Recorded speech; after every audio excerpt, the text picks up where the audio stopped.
Good. We have been. We've been talking about it for 10 minutes already. Yeah, can we go? I'm ready. Let's speed through everything other than that. I'm ready. Yeah. All right. Live to tape.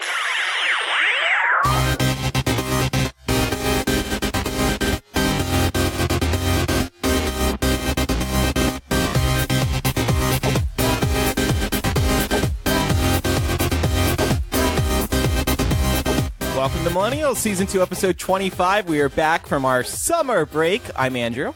I'm Elisa. I'm Laura. And I'm Matt.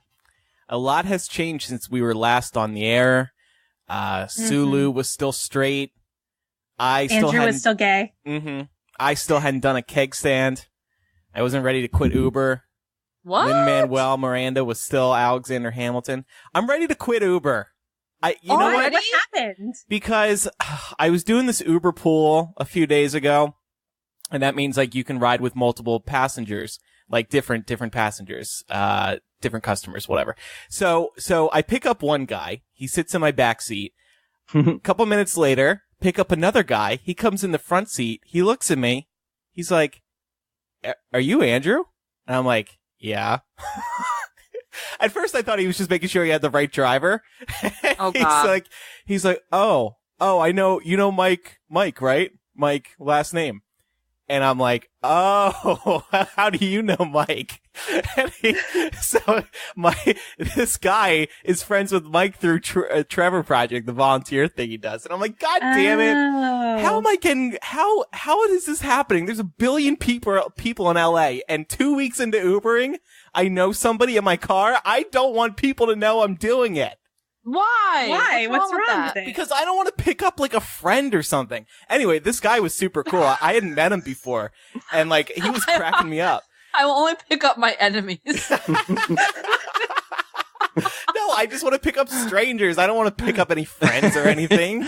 I'm not looking for new friends, so just tell me your address. And the worst part is Uber doesn't tell you who you're picking up. You don't know until you're in front of them. So I mean, it could be anybody. So I'm just kidding. I'm not going to quit over that. But I was surprised it only took 2 weeks. Probably for the best that you can't just reject people based on their names and pictures. Yes, Laura, I see what you're implying. Well, no, also, like, what if you saw my name and picture come up? You'd be like, fuck that bitch. I'd pick you up and bring you back to my place or something. All right, that's cool. As long as you don't charge me for the ride.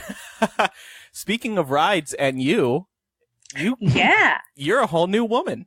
I am. Wait, during the break, I bought a car, but more importantly, I caught an Eevee, which is my favorite Pokemon. Congratulations. That is exciting. I was so excited about it. But yeah, I got a Prius. I love it. Saving all the money on gas. Oh my gosh. What's your average, you told us?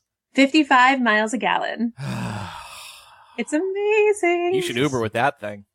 Yeah, no. I think with this Prius purchase, your white liberal starter kit is complete. Yeah, no, it is. I was telling you the other day, the only things that I need to start doing now are to start composting and stop shaving my armpits. And I think I'll have it at that point. Yeah. I'll be there. So perhaps the biggest thing that's happened while we've been away, other than some serious news stories that we will touch on in a moment, is that Pokemon Go has truly swept the world.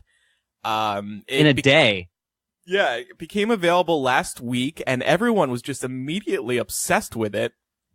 Surely everybody knows about it right now, and by some miracle, all four of us are playing it. I'm actually surprised that Elisa and Laura are. Really? Yeah. Why aren't you surprised I'm playing it? Well, I know. Actually, yeah, I guess none of you struck me as Pokemon players. Oh, God. I mean, come on. We were 90s kids. Yeah, I guess. Yeah. Did you guys do the Pokemon trading cards or the Game Boy games or what? Yeah. Okay. Both. Same. All of the above. Also, Pokemon Snap. Yes. I love Pokemon Snap. Which you can buy now for Wii U. It's the shitty, it's like through the virtual console, but you can buy that if you have a Wii U. I mean, I watched a couple episodes of the show, but I never played the games. Oh, okay. But, it's addicting, and we're going to talk about it more later this episode. episode. Are we not talking about it? Oh, no, we're not. Okay, go ahead. But we're going to move through everything really fast into the show. So we can just talk about Pokemon. Yeah. Yeah. And somebody put most importantly this last item, but I don't agree. I think Pokemon Go was bigger. Who thought this was bigger? I thought this was bigger, but I regret that decision. I'm sorry. There is a Bulbasaur right next to my fucking apartment. And then this entire intro, I haven't paid 2 shits worth of attention. I've been staring at my phone, watching the footsteps get slowly closer to me and trying to light incense, and I still can't get him. So I'm going to have to peace out after this. But we wanted to talk a little bit about Brexit because that happened right after we went into break. It was not a timely choice, Britain. No. What? Thanks. Yeah, thanks for that. But we did a special episode for After Dark, or for during the break rather, a special episode of Millennial that's available on Patreon. And we interviewed one of my friends, Conrad. He lives in London. He is a lawyer there. His profession will be very directly affected by Brexit vote. And that's online. Everyone should go and check that out if you can. You only have to subscribe at the $2 level, so it's totally worth it. And I think he did a phenomenal job breaking down all of the issues.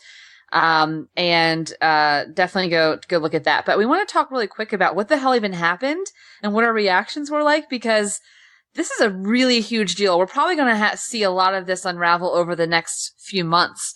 In fact, what we should say, I guess, what happened is that obviously they voted to leave the EU, and that surprised everybody. It was a very, very tight race. The next day, I think all of us were in shock. I remember talking to you guys online as it was happening and going like, oh no, this can't be happening. Like Oxford just went blue. What is going on? Yeah. But it was crazy. And then the fallout just started instantly. I think it became very apparent to everybody that the Leave campaign was not prepared to win. They did not anticipate that they were actually going to succeed, because as soon as they won, they had no plan in place. Mm-hmm. They didn't know who the prime minister was going to be next. And it was just quite shocking. And, so now what the latest development is that Home Secretary Theresa May, who was sort of known as being a Eurosceptic, and she actually led a very strong anti-immigrant campaign over in Britain. Again, my friend Conrad was telling me that she had sort of gotten a bunch of trucks and vans. On the sides of the vans, it would say, are you an immigrant? If so, be prepared to show us your papers. And these trucks would drive around London and stopping people and asking them to show their papers to prove that they were there legally. This is the new prime minister, almost assuredly. It was between her and one other woman, but the other woman has since dropped out. And so the Conservative Party is expected to vote Theresa May as a leader of their party and therefore the prime minister. So good luck to us all. So, wow. I just want to say, USA, this is the ghost of our Christmas future. Like, let's not. Right. Okay. It's a friendly reminder that everybody needs to get out and vote this November. Yep. Yeah, but let's focus on, the UK right now anyways, because this is a reality for them now. This is the ghost of Christmas present. And Yeah, so yeah. It's pretty shitty. Well, I think one of the things that's so surprising is how quickly David Cameron is stepping down. Yeah. I mean, he said that he was going to be on through the summer and that he would try and, deal with the fallout as best he could until then. But he's basically out like next week at this point because, the Conservative Party is going to vote on their new leader. Again, presumably this Theresa May woman, within like the next few days. Mm-hmm. So that's really fast. That's much faster turnaround than I think anybody was anticipating. Yeah. Well, it's political suicide. Yeah, it for is. Anybody who who oversees that. Yeah. And the EU, for their part, has also been pushing for the UK to do this as quickly as possible. So it is moving faster than I think people expected. And we'll see how it pans out. I know the value of the pound is still in bad shape, and it's probably going to stay there for a while. Yeah, it's worse than it was during the recession. There's hints that this is going to be the early hints that people are already being very racist over there. There's these comments being made by people who voted to leave towards people there in the UK that are very offensive. I think a lot of people feel very vindicated. We mentioned the immigration issue. That was a big factor in this. People were getting scared by how many immigrants were coming into the country and taking their jobs and stuff like that. For different reasons, by the way, than the ones we're afraid of over here in America. In some ways. A lot of people are scared of immigrants right now because of Trump and saying, you know, ban all Muslims because one of them could blow up a city or something like that. Anyway, we'll see how it pans out. We'll obviously be talking about this for a while because the switch isn't going to happen overnight. A lot of things have to pan out. Right. But yeah, so definitely listen to that special episode on Patreon. It was really good because your friend offered a lot of smart information. So yeah. He made us sound a lot smarter than we are. It was really good. I actually really enjoyed listening to you guys, and I'm glad I wasn't on it because it was really good. So, what's been going on in the news, Laura? So, obviously, we can't kick off the news this week without talking about all of the horrific events that have been happening for these last few days. And of course, I'm referring to the murders of Alton Sterling and Philando Castile. A couple of really difficult, I don't even think that's the right word. Like, I can't think of the right word to describe it, but like, just fucking horrendous videos to watch. I don't know if any of you saw them. Two innocent black men who were gunned down by police officers in Louisiana and Minnesota. This kind of unleashed a chain of events around the country. There were numerous demonstrations, namely one that happened in Dallas at the end of last week, in which a number of Black Lives Matter demonstrators came out to peacefully protest, and a complete fucking psychopath came out and started shooting at everybody, including the demonstrators and the police officers. A number of demonstrators and police officers were shot and injured. 5 police officers were killed. Their names were Brent Thompson, Patrick Samaparia, Michael Kroll, Lauren Arends, and Michael Smith. So just a lot of really pointless loss of life this week. And I think just further reminder that we need to be figuring out how to begin to have this discussion about race relations between police and their communities, because something's not working. We obviously are a panel of white people, and we know that trying to put ourselves in the shoes of people who are directly impacted by these events would be completely inappropriate and stupid. So what we wanted to do today was actually call a couple of Black listeners and let their voices be heard. So first we're going to call Jasmine. Mm-hmm. And Andrew will cue that number up.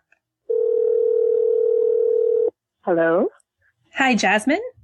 Hi, yes. Hi, it's Millennial. Hey. Hi, how's it going? Good. Good, Hey, guys. Good. Oh my God. Hey. This is crazy. Yeah. I know, Thank right? you. Wow. Thank You guys so sound much the for same. joining Oh my us. God.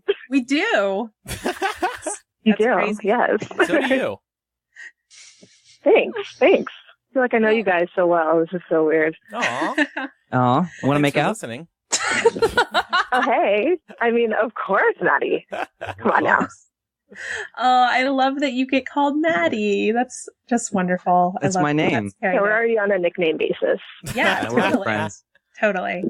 So, Jasmine, first of all, thank you so much for joining us. It was kind of last minute that we were asking for people to come on the show, so it's just really great that you could be here with us. And I think first we just kind of wanted to give you some space to offer whatever might be on your mind in regards to everything that's happened in the last week. We just gave a very brief overview of what happened because we feel like everybody kind of already knows the details, but we're really interested in hearing just your thoughts, your reactions, your feelings. Yeah, okay. Well, first of all, I think it's amazing that you guys are doing this. first of all, I'm calling from Canada, so I might have a slightly different perspective than a lot of your other listeners calling from America and such. But I would say last week was the first time in a really long time that I felt completely helpless. And that doesn't happen with me very often. Like, I'm usually pretty good at desensitizing myself from a lot of the media, a lot of the comments and things like that. But just with everything that's been happening, I just really think that that could be my father, that could be my brother, that could be my cousins in America that I've honestly haven't gone to visit in over 5 years now because subconsciously I'm afraid of what's been going on. And I try really hard not to get emotional about it, but I really broke down about it a couple of days ago because I feel like Black people in America aren't safe anymore. And I don't know if it's anymore or if they ever truly were, but I think with more social media and more available outlets that people are able to see what truly happens, I think people are really seeing what it's like to live as a Black person in America or in other countries around the world. And it's not easy. And I know, again, I'm calling from Canada, so it is a different situation here slightly at least, but I think you guys are really starting to see what it's truly like. And I think it's amazing that so many people are able to film what's going on, such as the band's girlfriend in that situation, and just seeing the fact that the little girl was in the back of the car. And that's something that she will never forget. Yeah. And I don't think a lot of other people will forget what they saw either. And I'm so glad it was able to be showcased on Facebook because I think it's such a global perspective that people are able to see. And I honestly don't even know what to think sometimes anymore because I'm just so sick and tired of what's going on. Yeah. On your point about the video, I think the live stream was a real turning point for this country because that was just a very raw look at exactly what is happening in these situations here in America. I mean, there is just, if you watch that video, you could not have had a better look at what's been going on. And just the way that the woman filming was handling it and the way that the police officer was wrongly handling himself by what sounded like he was having a sort of panic attack. He knew how wrong he was. And we haven't had this perspective before in these situations until now. And not to mention, and it just makes you think. Yeah, sorry, go ahead. Oh, well, the last point is just not to mention that this video is so easily shareable, and we know Facebook prioritizes videos, so everybody saw this. And yeah, that was just something that I woke up to, and I was in complete shock when I saw it, and it just makes you really think, like, these are just the incidences that are caught on video, right? So how many other times has this happened that it just goes unheard? How many times does it happen in the inner cities that people don't give a shit about? Excuse my language, but I mean, sure, like, people care about it when it's between a white officer and a Black person, but it happens so much more often, not just with Black people, and I think that's a big thing to consider as well. Like, it's not just a Black issue. It's just a people of color issue, and people of color does not always equate with Black, and I think a lot of people forget about that. So I think that's just something to consider as well, because it's not just a Black issue, it's a Hispanic issue. It's not just, with Blacks. Totally. Earlier, you spoke to the idea of being Black in America and globally, for that matter. And I think this also extends to just being a person of color is not easy. Yeah. I wonder, for sure.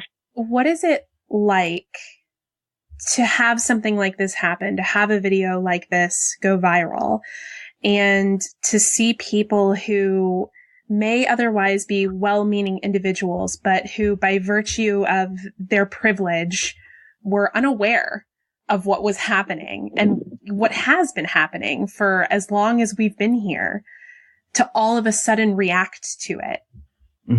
I wonder what that's like.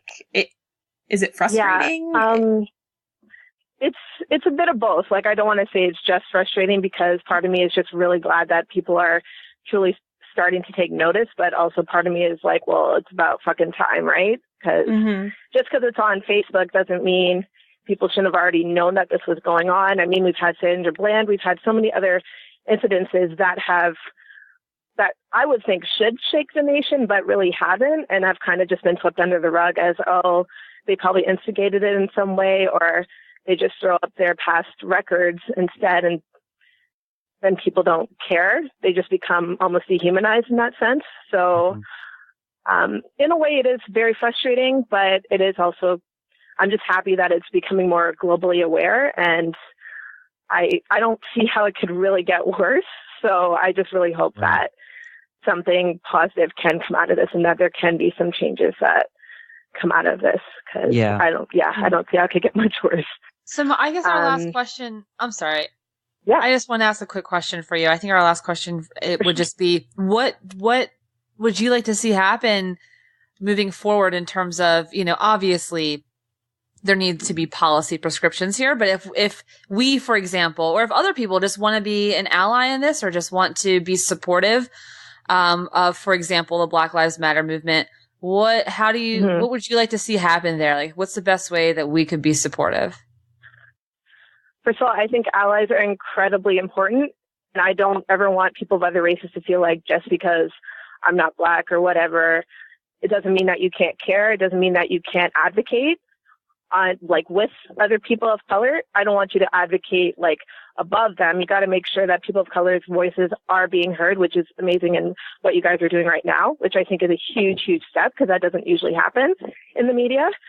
But especially with the Black Lives Matter movement, I think right now it's really being painted as a riot, and it's hardly being even painted as a true movement. And what a lot of people don't understand is that when you have a group of people who are oppressed like that for so long of a period, and you don't understand what that's like, then it's not surprising that you do have violent uprisings that happen, such as what happened in Dallas. And I'm not trying to condone what happened, but if anyone's really surprised that something like that has happened, then I think they need to take a look in the mirror, because this has been bubbling at the surface for so long. So I think people just really need to take a look at what the Black Lives Matter movement is all about, realize that it's not just Black people complaining, it's not just them talking about something that's phantom and not true, but it's really important to consider that this is happening every single day. And it happens all the time, and with people that you may know or may not know. It's just around you all the time. So I think people just need to take it a little more seriously.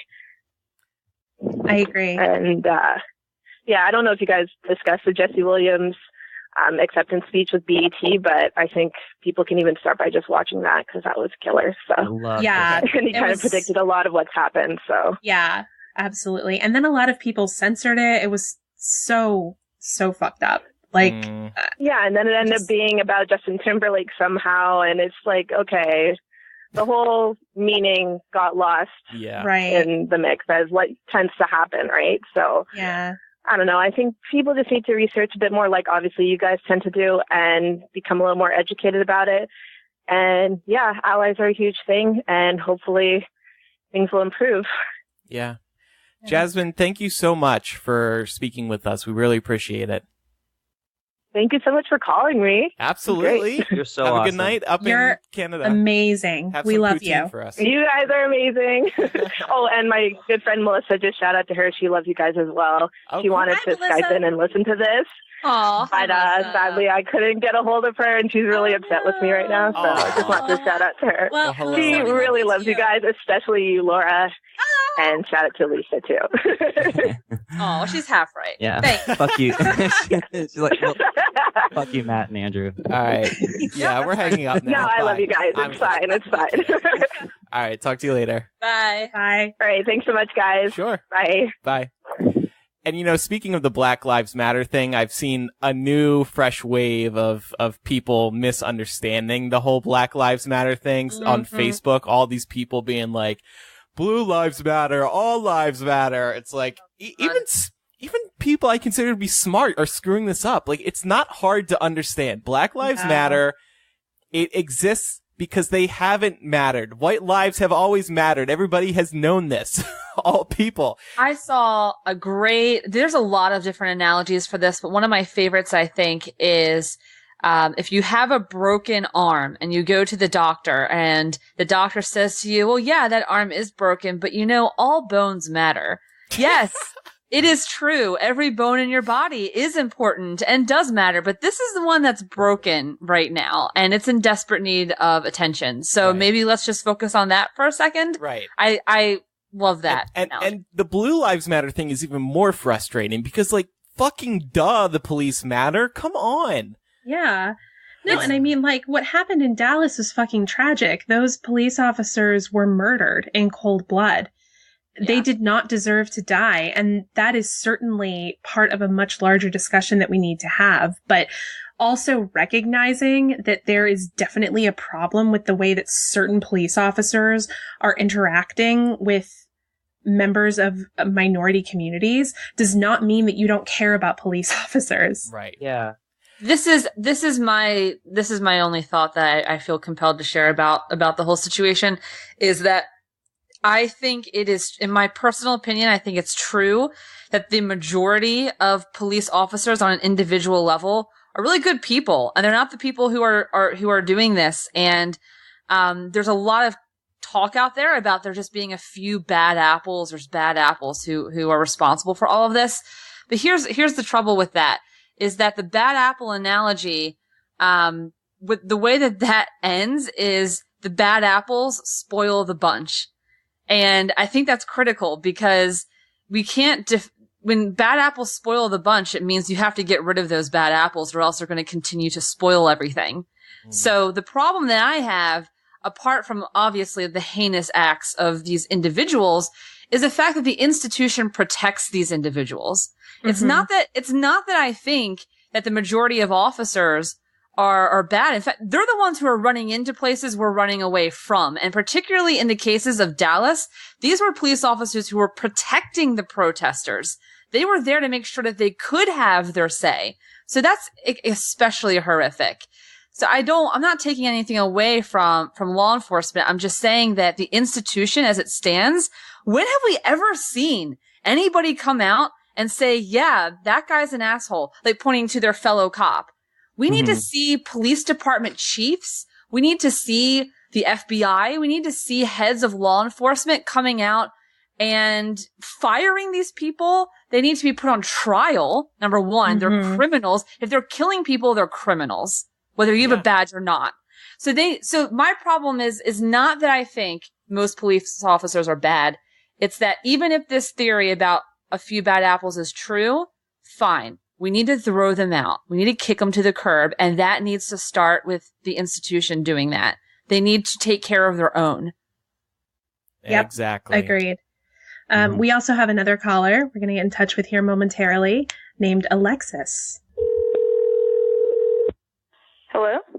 Hi, Alexis. This is she. Hi, this is Millennial. How are you? I'm doing okay.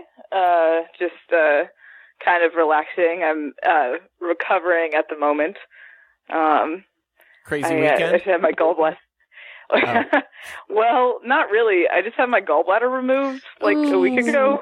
Oh. So Gross. I successfully finished some Jell-O today. Nice. So What kind? job. What flavor? yeah. Strawberry. Yes. Yeah, that is an accomplishment. best I flavor. had my gallbladder out a few years ago. I can totally identify with how miserable the whole thing is. It's pretty awful. Yeah, and given that, thank you so much for being here. Oh yeah. I was just perusing Twitter in between naps, and I was like, yeah, of course I'd love to participate. So here I am. That's awesome.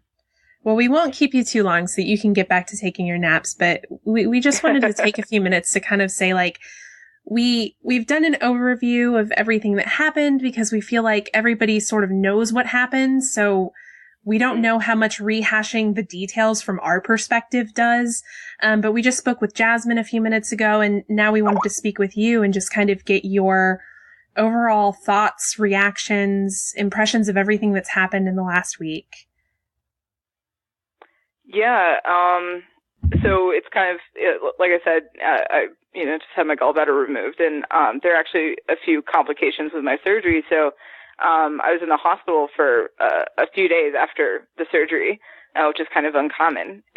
So when the news was breaking, I was kind of in a drugged up state in the hospital. And my first reaction, kind of, when I was having more lucid moments, was,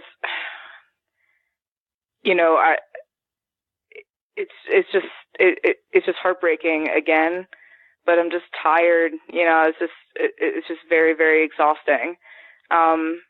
Because time and time and again, we've seen these things where in the case of Philando, where he did absolutely everything right. There's nothing more he could have done. And the officer made a very, very, very calculated decision to end his life, for absolutely no reason. And there's nothing that, there's nothing that anybody can say to the contrary. And, I will be, simultaneously shocked and also, not surprised if he does not go to trial, and get put away for murder, because that's what it was. But, I'm just tired. I'm tired of it all. And I've been an activist and, protester for, specifically for Black Lives Matter and other movements, since 2008. And, it just seems like there have been some small things that have happened, but like, what are we fighting for? It's like nothing ever changes. And yeah, so those are kind of my initial thoughts. Yeah. I imagine there's just got to be so much, it's kind of a broad question to be like, what are your initial thoughts? But it's almost like, I think because of who we are, like, it's almost even hard to know what to ask. So is there anything that you want us to know? Yeah, I mean, I think for me, I've had a very kind of real, I guess, knowledge of my race, since I was really, really young. I'm mixed race, so, my dad's Black, my mom's white. My mom is from, Mississippi. So that kind of, marriage in 1980 was was not very friendly, right? And it was up until, I want to say like 77, 78 in Tennessee is when interracial marriage was legalized. So 2 years, my parents have been dating since like 76 or something. And it wasn't even legal to be married until a couple of years, after they actually, or before they actually did. So I've always just kind of been aware of my race, and, I was called adopted for a long time, and, I'm being raised by my, white mother, I, was too white to be brown, too brown to be white, that happens a lot with biracial kids. And at the same time, no matter what I did, I'm brown in every capacity. There's no way that I could ever be identified as a white person, because of my skin color. And that was just made very apparent to me by security officers in malls, I've been pulled over multiple times for, relatively innocuous reasons. And I've been arrested for these very small infractions, and detained for very, very, very, very small infractions that otherwise wouldn't warrant that kind of response. And it's very clear to me that I'm a second-class citizen, despite my upper middle-class socioeconomic status, because of my skin color.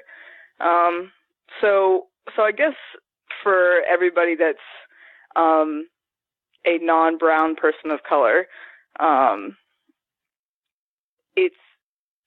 it's made very clear to us from the time that we're young that we are not treated equally under the law. And we try very, very hard. A lot of us do, at least, to operate within the law. But even then, it doesn't matter, right? Like it eventually is up to somebody who has authority, and their mood that day, whether your life gets changed or not, or ruined or killed or what have you. So, yeah. Jasmine, who we spoke with earlier, mentioned something, and I feel like you were kind of alluding to this just now. She was saying she's Canadian, that she feels like her cousins and her other family members who live over here aren't safe. She was saying that it's not safe to be Black in America. Mm-mm. Yeah, so my family lives in, pretty big house in a pretty white neighborhood in, Northern Virginia, suburbs of DC. Wait, is Lisa there? She is. Yeah, I'm here. Yeah. Oh, hi. Hey girl, what's up? I'm just hanging out, just, not trying to take the metro. A smart choice always. Yeah. Anyway, so, and my brother and I like to go on walks at night. But we tend to only go like at twilight, right? Like we like to go, because if it's dark and there's somebody in the neighborhood that doesn't know us, then we are at very high risk. Especially because I have really short hair. So I can, especially at night, I can be mistaken, for a young Black guy, I guess.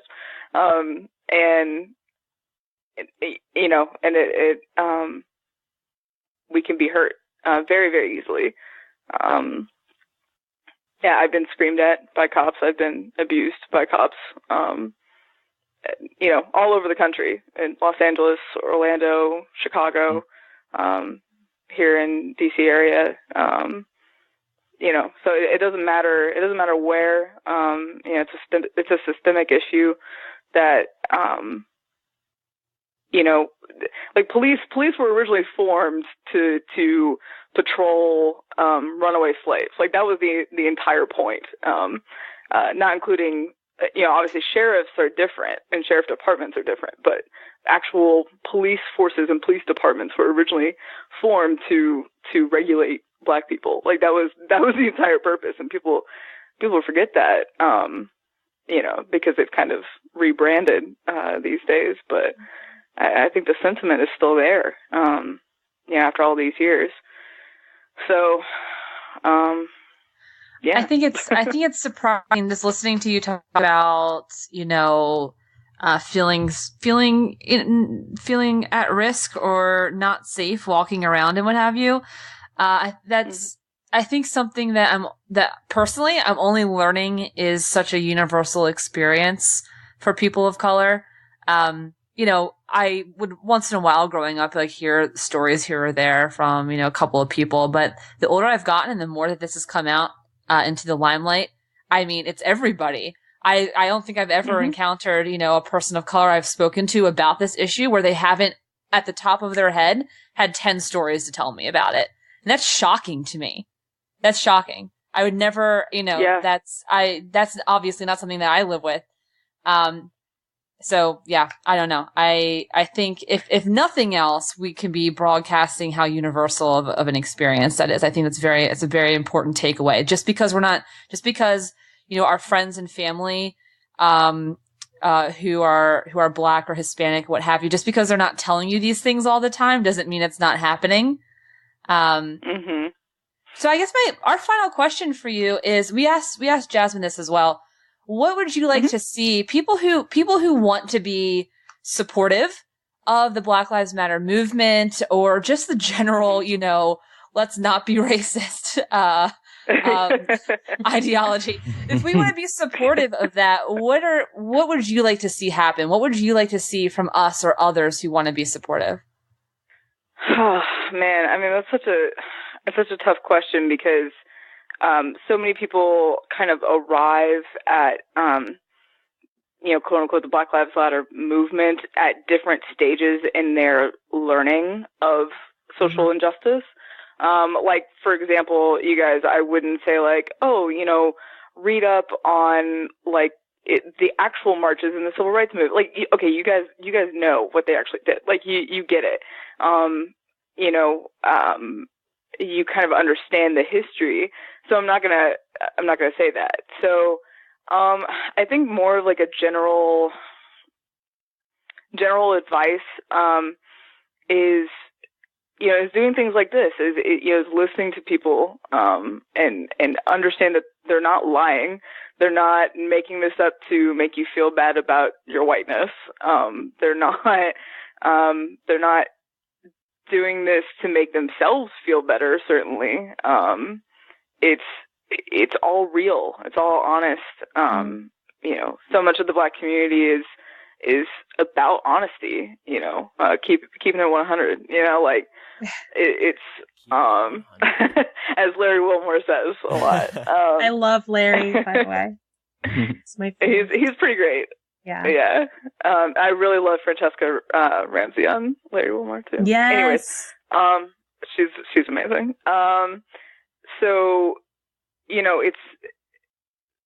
if somebody comes to you, so a person of color comes to you and said, "This is my experience," blah blah blah, your first reaction isn't, "Well, that can't possibly be true because I haven't experienced it." Like it doesn't matter. Because that's what their experience is, Just like if somebody got food poisoning at McDonald's and I didn't have food poisoning, I'd be like, well, you're lying because I didn't get food poisoning at McDonald's. Like, I fully believe that somebody could have got food poisoning at McDonald's. You know what I mean? Yeah. Right. They're not sharing their experiences for you to validate it. It doesn't. Right. Exactly. Yeah. So yeah, that's kind of my advice. Thank you so much for coming on the show, and really appreciate your honesty and enlightening us, seriously. Yeah. So thank you. Yeah, You're it's been a pleasure.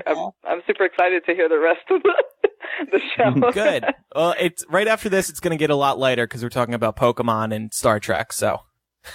Oh, perfect. But everything else is serious, so yeah. Yeah. I mean, it sounds pretty much like what the Facebook newsfeed was this week, so. Yeah, pretty much. It's pretty reflective of We're that. the Facebook newsfeed. All right, have a good night. Yeah, right. Thank you, Alexis. You too. Bye. Bye. Okay, there we go. Maybe to wrap up, do we want to play this clip from the Dallas police chief? Still? We dedefinitely can. I would be interested in getting some reactions from our listeners. The Dallas police chief made a statement that was directed towards demonstrators and protesters, and I think we'll just let him speak for himself. Part of the solution. Serve your communities. Don't be a part of the problem. We're hiring. Get off that protest line and put an application in. And we'll put you in your neighborhood and we will help you resolve some of the problems you're protesting about. There you go. Yeah, Well it's said. I have really, I don't know. You didn't feel like like- it? You didn't like David Brown? I think that it's making a lot of assumptions. Yeah. Wait, I'm sorry, just to clarify, I want to make sure I have the right person. He's black too, isn't he? Yeah. Correct. Yeah. Okay. That's what I thought. To me, I think that there are valid points to be made there. I also think that he's falling back on the trope of the protester being an unemployed loser who just wants to rabble rouse. I feel like that's what he's doing there, saying, get out of the protest line, come work for your community. And I do agree. I think people should work for their communities, but I also think that people who are demonstrating right now have very valid reasons to be doing what they're doing. So, Right. I would be really interested in hearing some feedback from our general audience as to how they perceive that. Well, Yeah. my response to that is he's saying don't just protest for a week or two and then go away. Stay active by working with us. Right. But I think that got lost with the latter portion of that clip, especially when he said we are hiring. He's basically that implies that, oh, well, you don't like what's going on. Well, why don't you join the team and then you can do it, or you can. It just, that part kind of is what left a sour taste in my mouth because. Oh, go ahead. I think, first of all, I agree with him that going out into the street and making your voice heard is first of all, a very critical step. Let's not undermine the importance of that. I mean, this entire issue has gotten attention because people have been doing that, but it shouldn't end there. So I agree with the implication that shouldn't just be, oh, look, I've made a sign and I'm going to go march in the streets and now my social obligations to this issue are over. That shouldn't be how anybody views it. He's right that there needs to be action behind those words as well. So you should be helping your communities. But what I think maybe he's missing is that the people who are out there protesting are those most likely to be doing that already.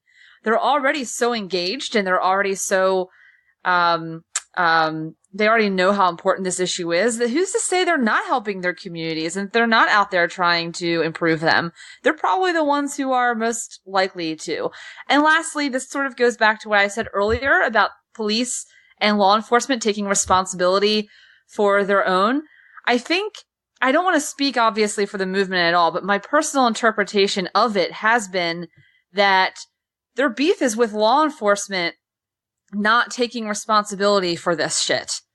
And by him saying, oh, well, come and join the team, it's missing the point. It's like, no, you're already on the team. We're asking you to have some accountability and to hold your own people responsible when they fuck up. Do I really need to become a police officer for that to happen? Let's talk about a lighter subject now. Pokemon Go. Yay. Pokemon Go has swept the world, quite frankly. It, like I said earlier in the show, it debuted last week. Everybody's really taken by it. Basically how it works, if you haven't played it yet, is it's a free app. It's for iPhone and Android, and you just walk around your local town and you can encounter Pokemon and you can catch them, and it looks like they're sitting there, right there in front of you, thanks to augmented reality. And I just want to throw in before we start talking about it, I want to throw in a couple of statistics about this, just to show you how damn popular it is. It's already bigger than Tinder. It easily surpassed Tinder in terms of installs on Android, which is just incredible. Was Tinder the top one at the time? No, I'm just talking about general installation on phones. Tinder was only about 2.5%. Pokemon Go, as of Friday, was climbing up to 5%. This is all Android devices in the world, so that's significant. Number 2, it's as popular as Twitter in terms of daily usage. That's significant. I mean, Twitter's been around forever, and suddenly Pokemon Go comes up on it. It helped Nintendo increase their market value by $7.5 billion on Monday. It's getting more usage than Snapchat, Facebook Messenger, Instagram, and WhatsApp. It's taken over places like Central Park. And I know Matt said the restaurant near him, there's been crowds gathering because that's the location of a Poke gym. Yeah, it's like a hotspot. A player accidentally discovered a dead body while out searching for Pokemon. Searches for Pokemon are now at a 12-year high on Google. Spotify, the theme song on Spotify jumped 362% in the past week. It's gigantic. I was out last night. I gave my dog an extra walk.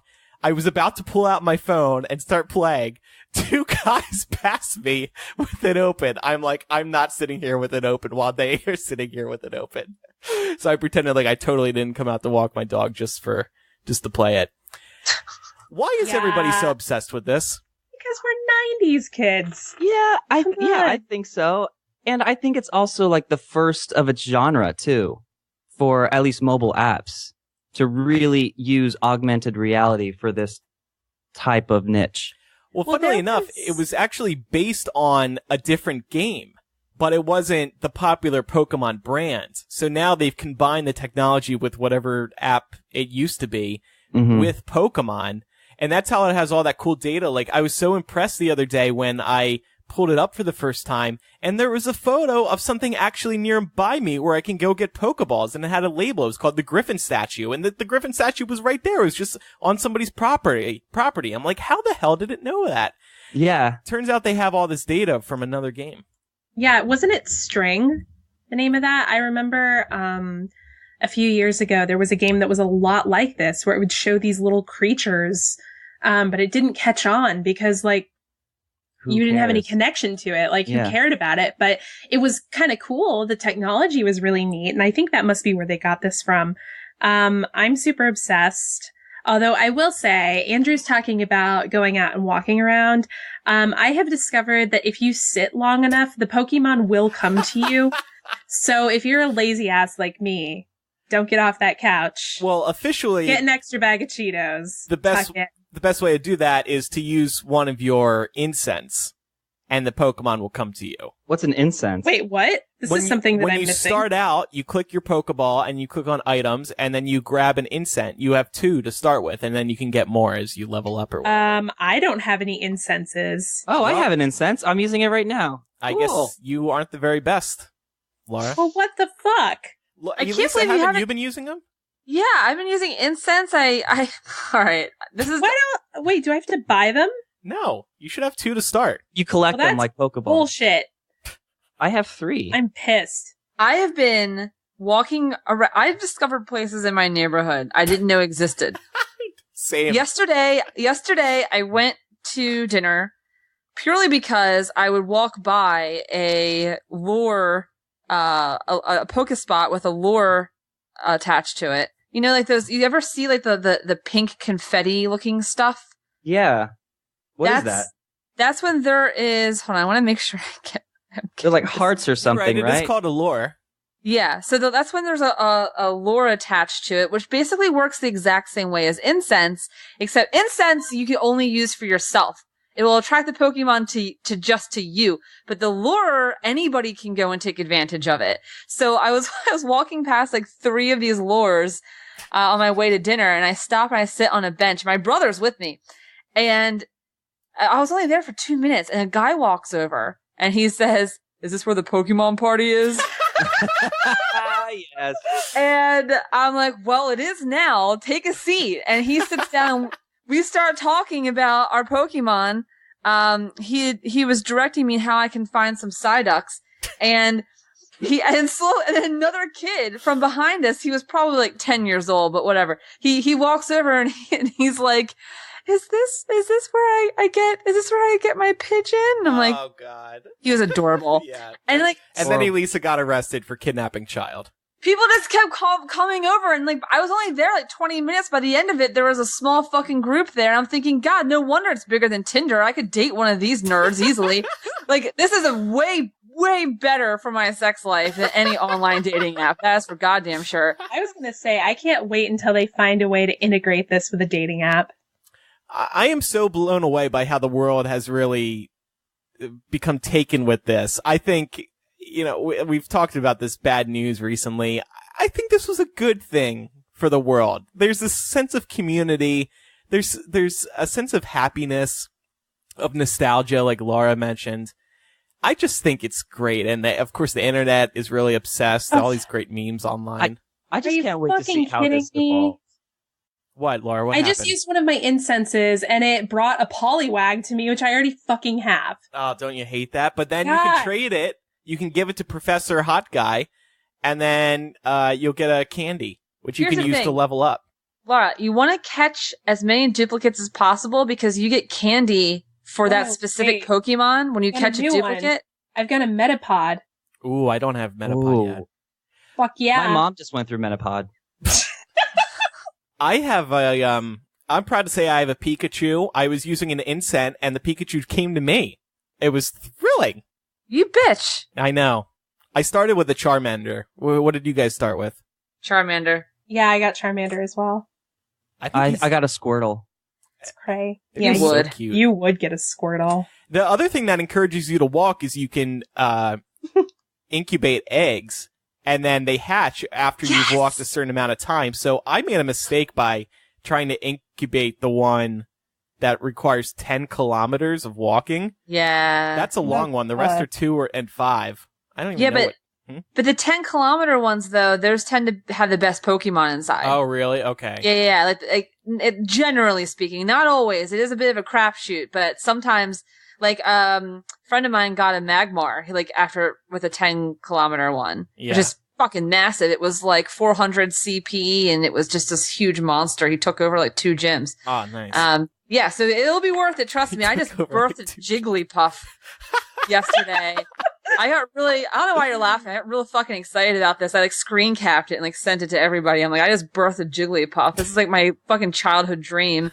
Then I went and caught a Jigglypuff in the wild, and I used that to upgrade my old Jigglypuff. I mean, this is just like the gift that keeps on giving. It's so fun because of the discovery element. And you really have to go and work for it, and you feel rewarded if you walk a little bit and you discover something good. Or you feel really rewarded if you're sitting on the couch and an Eevee just walks up to you. Will you stop with the couch tips? This isn't about sitting on the couch. You want to get out. It totally can be. You're antisocial. You can still make it work. This is truly a game changer for dog owners and dogs. I mean, Brooklyn's going places he's never been before thanks to this, like Elisa mentioned. I'm actually thinking of writing an article on Hypable with my dog as under the byline. All caps, in Brooklyn's voice. And a whole article saying Pokemon Go is the best thing to happen to dogs like me. What's Brooklyn's voice? Oh, I don't want to do it on the show. Oh, come on. You can't say that and then not do it. I have to look at him. Brooklyn... I seriously talk like my dog like 50% of the day. Yeah, me too. Hey, dads. Welcome home, dads. That's my Brooklyn voice. And he can get sarcastic sometimes. Thanks a lot, dads, for being out all night. Fuck you, dads.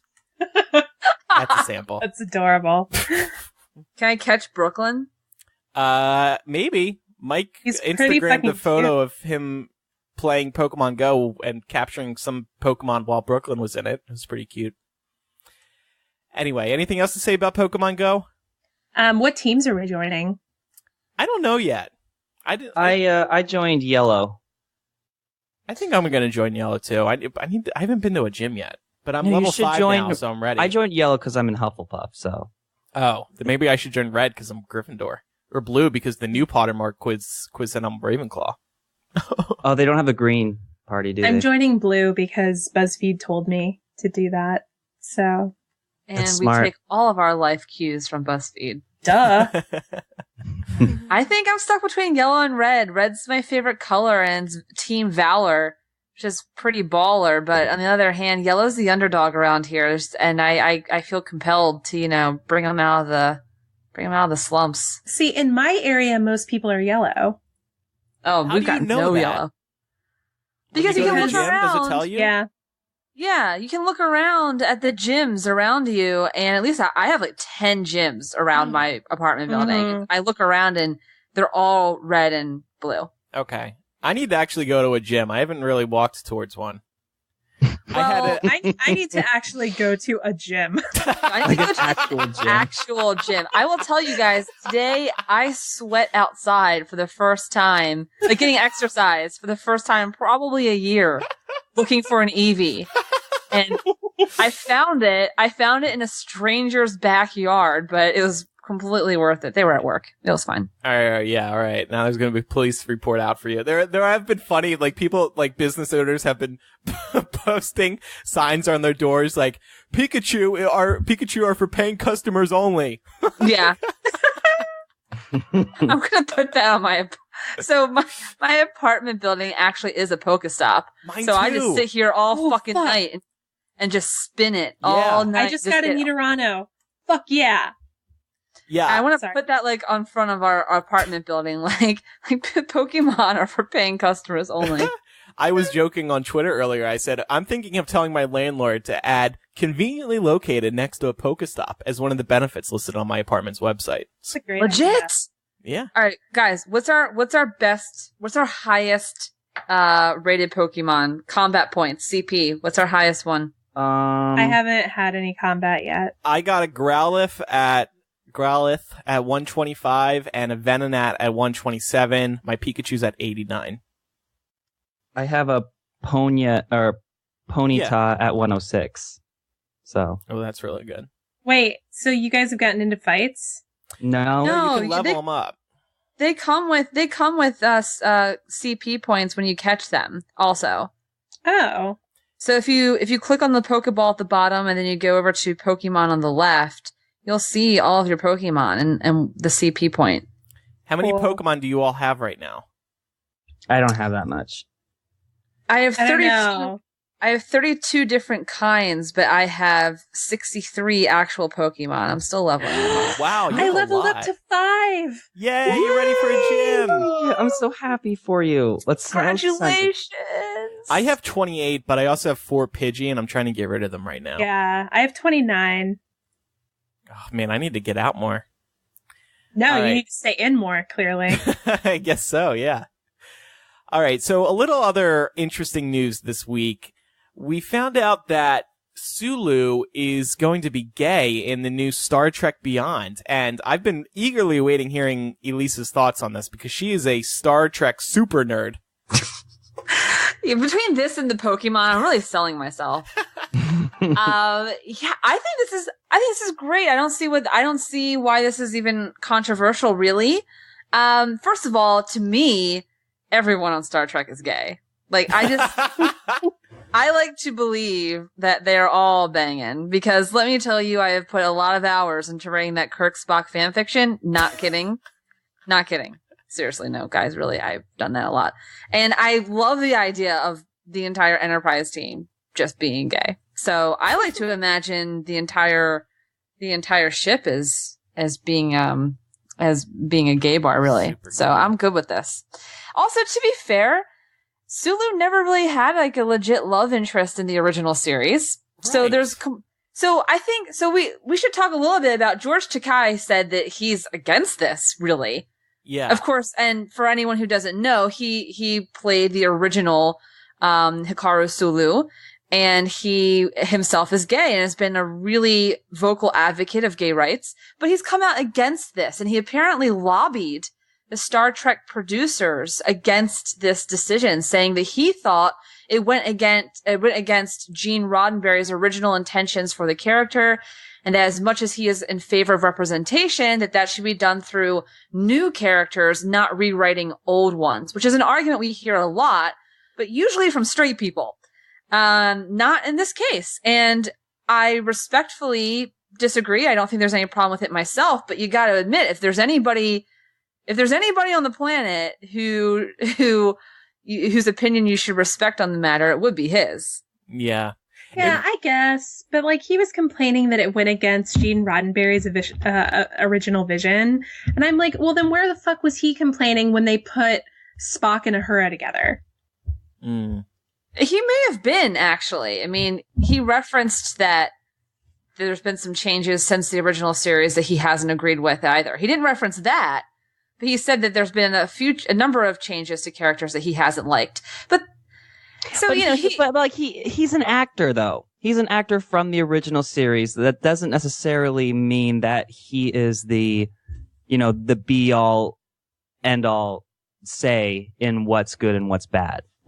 No, He's of certainly course not. Serious. entitled to his opinion, just like Yes. everybody else is on this matter. I think it was just so shocking that this guy, openly gay, advocate, Sulu himself, would actually be against it. What bothers me about this, about his thoughts on it, is that he's acting like Sorry, I lost my train of thought.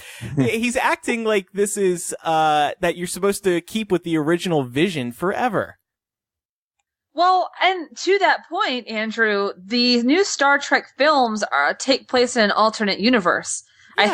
I think they made that very clear. Actually, they've broken from original canon in a number of ways.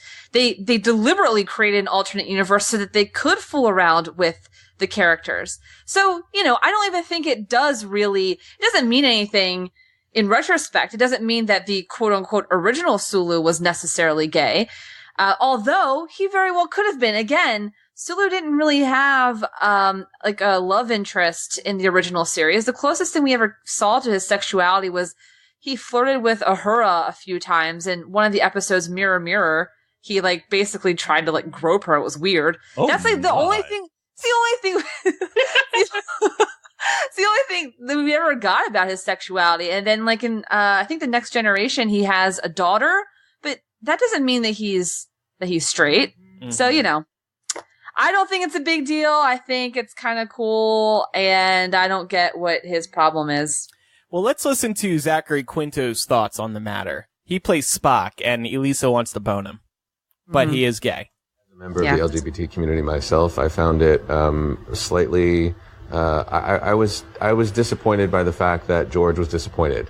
I think any member of the LGBT community that takes issue with the normalized and positive portrayal of members of our community in Hollywood and in mainstream blockbuster cinema. I get it that he's had his own personal journey and has his own personal relationship with this character. But, as we established in the first Star Trek film in 2009, we've created an alternate universe. And my hope is that eventually George can be strengthened by the enormously positive response from especially young people who are heartened by and inspired by this really tasteful and beautiful portrayal of something that I think is gaining acceptance and inclusion in our societies across the world, and should be. And something he hit on earlier in that the fact that this is happening in a mainstream blockbuster movie, that's hugely significant. And I hate that George Takei's comments have kind of taken away from that. Because imagine this happening in Star Wars. Imagine this happening in Harry Potter. It's just, it's a big deal. It's a big deal for that. Yeah. It's not like he's fucking somebody on screen. Which would also be okay. Yeah. With me, personally. I do imagine frequently other characters of other universes. So, I'd be okay. Cross-pollinating? Yeah, 100%. I do think it'll just be in passing, but hey, it's better than nothing. It'll still be significant. It's still going to annoy all the homophobes. He's super hot, too. The new Sulu, I mean. Mm. What's his name? I can't remember his name. John Cho. John Cho. Yeah. 10 out of 10. Of Harold and Kumar fame. Yeah, not so hot in those movies, but a Sulu definitely. Well, that's all we have for everybody today. Laura, what's coming up on today's installment of After Dark? So, to try and kind of keep things light, because we had some kind of heavy content at the beginning of the show, we wanted to discuss this week's Douchecanoes of the internet. So we found a few individuals who just did really dumb things on the internet this week, and we're going to share them and rant about them, and we even have an interview with one of these wonderful individuals. I can't wait to talk about Mischa Barton. It's crazy. I put that one first. Yeah, I've been having a lot of fun with her on my private Twitter, but we'll talk about that. Well, we'll also talk about Jennifer Mayers, and then there is a third person, somebody who we used to have contact with and no longer do, who also did something idiotic on the internet this week. So cool. Tune in for that.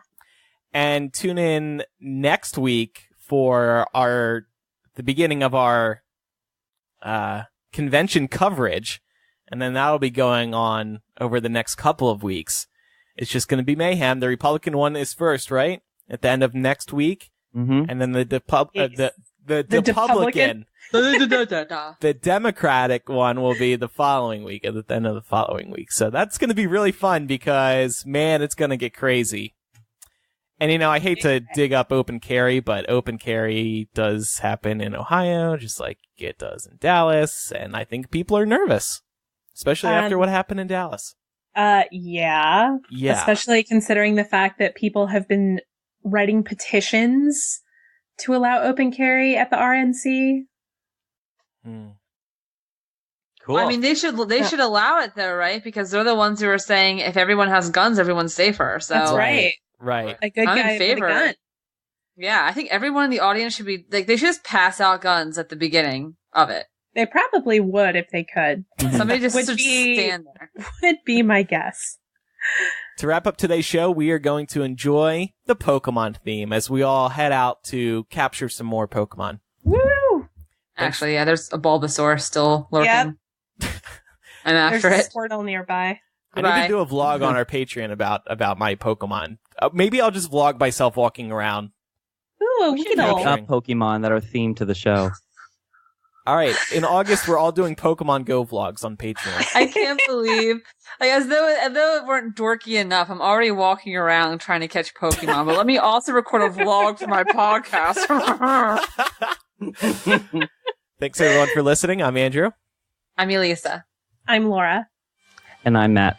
See everybody next week for 226. Goodbye. Bye. I want to be the very best, like no one ever was. To catch them is my real test. To train them is my call.